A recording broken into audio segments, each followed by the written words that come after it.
그러면 원래는 이제 여러분들께서 교과서를 가지고 오셨으면 앞으로 진도 이제 진행 과정은 기본서를 먼저 한번 확인해보고 그 다음에 이제 문제 들어가자 였었지만 일단 이제 오늘은 어쩔 수 없고요. 문제집을 통해서 가되 오늘은 그냥 이제 오리엔테이션 시간이라고 생각하시면 됩니다. 앞으로 지금 제가 말씀드린 바와 같이 뭘 하자라고 하는 것인지 아셨죠? 자, 일단 간단히 한번 예를 한번 들어봅시다. 문제 1번입니다. 우리는 회사의 개념, 그 다음에 능력 부분을 공부를 했습니다. 자, 한번 떠올려 보시면요. 회사의 개념은 영리 과거 개정된 상법의 경우에는 사단 법인이었었다. 그래서 일단 이제 우리가 알고 있는 법인을 종류를 구별해 본다면 사단법인, 재단법인, 그 다음에 영리법인, 비영리법인 둘로 나눠지고 4개의 경우의 수가 나오는데 영리사단법인, 영리재단법인, 비영리사단법인, 비영리재단법인이라고 하는 개념 구분이 나오는데 그 중에 비영리사단, 재단 등과 같은 법인은 민법에서 이야기를 하는 것이고 그 다음에 현행법상 영리재단법인은 존재하지 않고요. 영리사단법인 이것 하나만 일단 마련해 두고 있는데 이것을 우리는 과거에 회사라고 얘기를 했었다. 그런데 회사가 일단 성립되기 위해서 꼭 여러 사람이 있어야 되느냐, 한 사람이면 안 되겠느냐라고 하는 1인 회사의 문제가 발생을 했었다.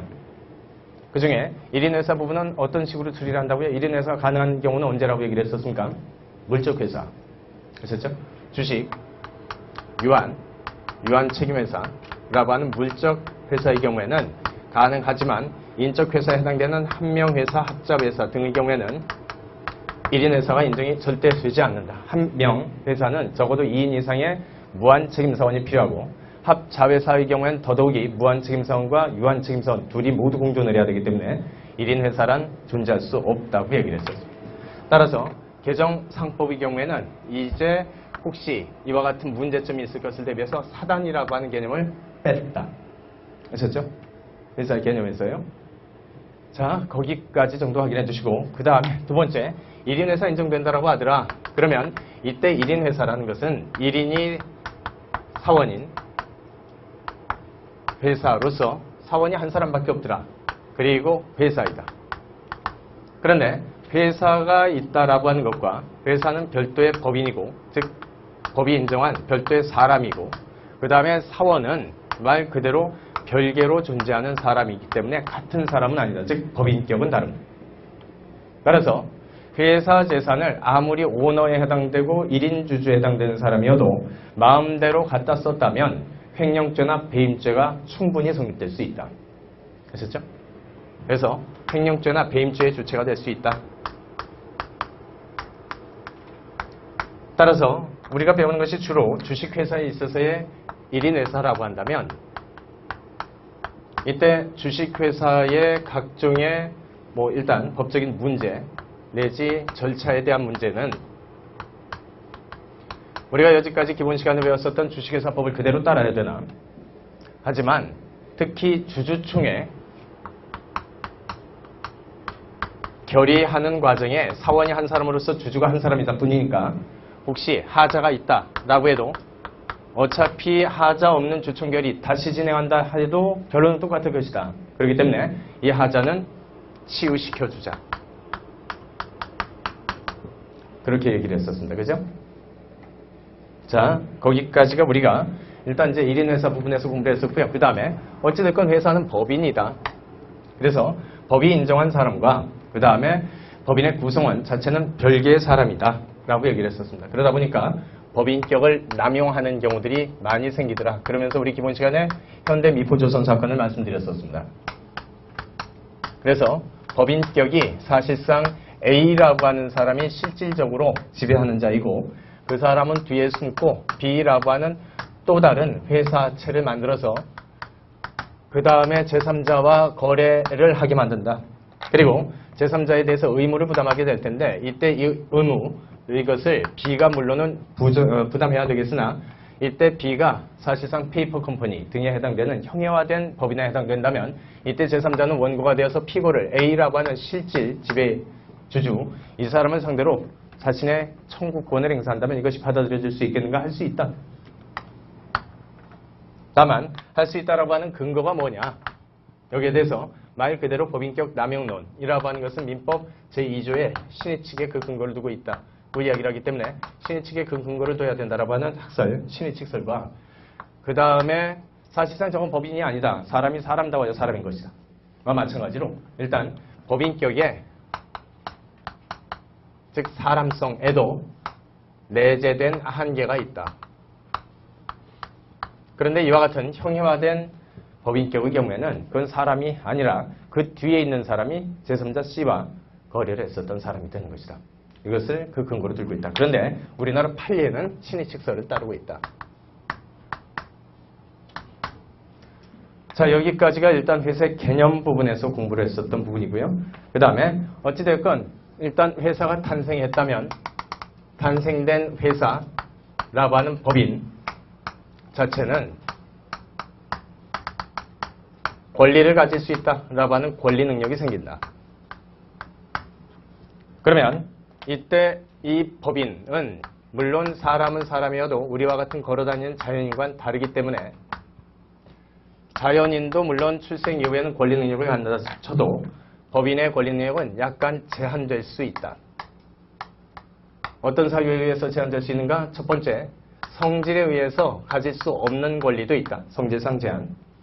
두 번째, 법률이 이건 안 된다라고 제한했었던 법률상 제한 사유가 있고, 그 다음에 세 번째, 이 법인의 탄생 목적, 즉 정관에 정해져 있는 목적의 한도 내에서만 권리 능력을 갖는 것이다.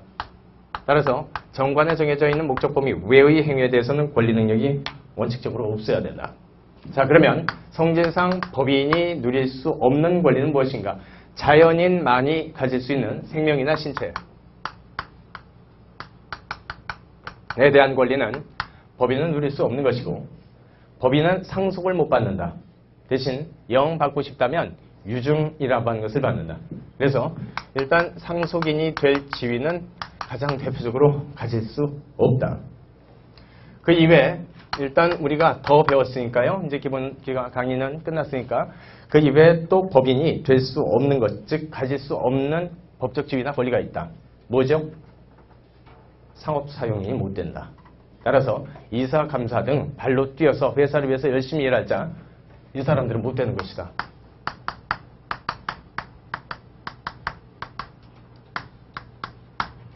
자, 그 다음에 법률상 제한된 경우가 있다. 두 가지였다. 첫 번째, 청산법인이 된 사건이라면 청산법인은 청산의 목적 범위 내에서만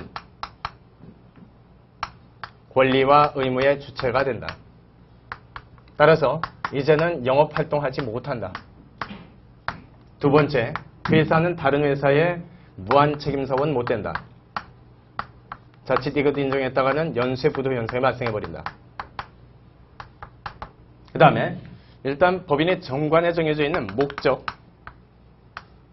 범위 내의 행위만 할 수 있다. 따라서 목적 범위 외의 행위는 하지 못한데 이때 목적 범위라고 했을 때 이 범위의 바운더리를 어디까지로 잡을 것인지와 관련돼서 우리가 절대 이 판례만큼은 두 문자 따서 암기해두시자라고 했었던 게 있습니다. 그죠?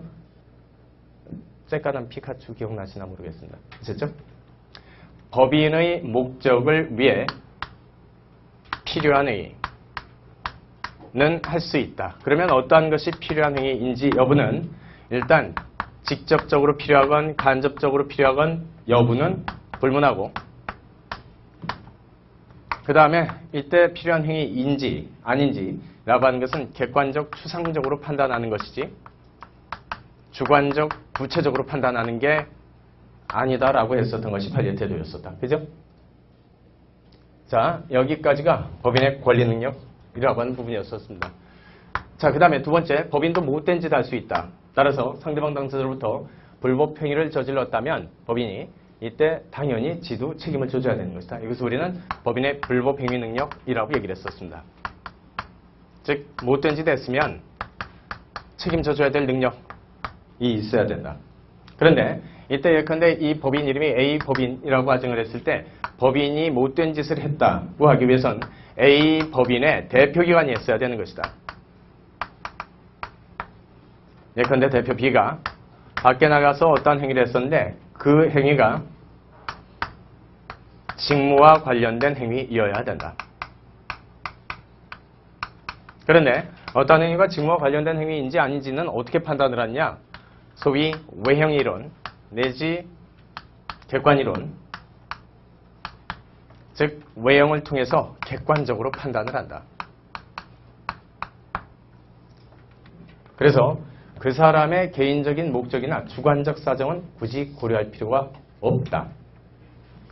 자, 이것이 직무 관련된 행위이어야 된다라고 한 요건이었었고, 그 다음에 세 번째, 법인이 불법행위 손해배상 책임을 지기 위해선 이 행위를 했었던 B도 상대방 당사자 C한테 불법행위 책임을 져야 법인도 같이 책임을 진다. 이게 세 번째 요건이다. 따라서 만약에 B가 못된 짓을 한 게 아니라면 A도 못된 짓을 한 게 아니기 때문에. 됐었죠? 그렇다면 방금 보았었던 이 사건에서 피해 당사자 C는 일단 자신이 당한 피해에 대해서 손해배상 청구를 할 수 있을 때 그 상대방 당사자 피고는 두 사람이 될 것이다. A라고 하는 법인 자체, 그 다음에 두 번째 자기한테 직접 나쁜 짓을 가했었던 대표 B. 그래서 C는 A에 대해서 불법행위에 의한 손해배상 청구권 하나, 그 다음에 두 번째 B에 대해서도 역시 손해배상 청구권 하나, 두 개를 갖게 된다. 따라서 이때 양 채무사의 관계는 부진정 연대 채무라고 한 형태로서 책임을 져줘야 될 것이다. 여기까지 우리가 공부를 했었습니다. 그죠? 자, 그 이외에 법인도 의사능력이나 행위능력 등이 혹시 문제된다라는 학자도 있으나 우린 그런 것은 신경 쓰지 않는다고 얘기를 했었습니다. 그죠?